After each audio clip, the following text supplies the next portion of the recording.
Mu karere ka Ngoma umugabo wari umaze icyumweru yaraburiwe irengero yasanzwe mu murima yishwe mu buryo bw'agashinyaguro.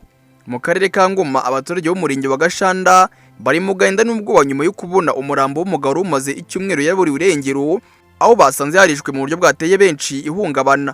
Uyu mugabo yasanzwe mu murima w'ibishyimbo ariko ngo umurambo we wari waraciwe umutwe ndetse n'ikirenge kimwe kidahari.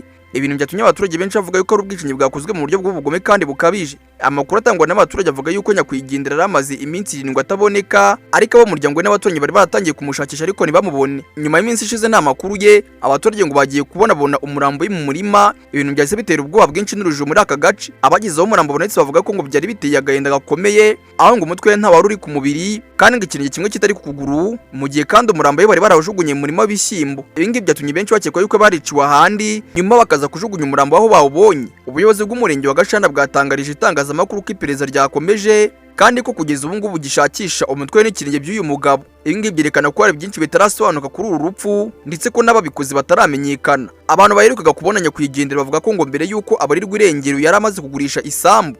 Ibyo ngibyo rero byatumye bamwe bakeka yuko ashobora kuba yarishwe kubera amafaranga yari afite nyuma yo kugurisha uwo mutungo. Nubwo ngari amakuru abaturage batwihereye, inzego z'umutekano ziracyakora iperereza kugira ngo amenyekane ukuri.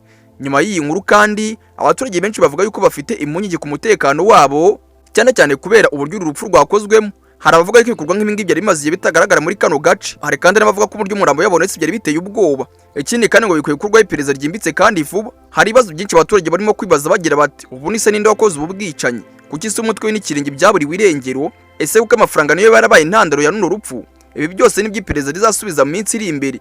Urupfu rw'uyu mugabo w'umurenge wa Gashanda rwashenguye benshi kubera uburyo rwabaye rw'agashinyaguro. Mu gihe iperereza gikomeje, abaturage barasaba ko abakoze aya mahano bafatwa bagashyirizwa ubutabera. Naho umuryango nyakwigendera uri mu gahinda gakomeye nyuma yo kubona uwaba yarishwe mu buryo bubabaje gutya. Ngaye nguko rero kunumva ibintu bisigaye bikaze, mbabwiraniye inkuru abereye mu ntara y'Iburasirazuba mu karere ka Ngoma, naho nyina cyari mu Nyabari. Iyi ngiyi ni Obi Time News mu ntara y'Iburasirazuba mu karere ka Ngoma. Obi Time.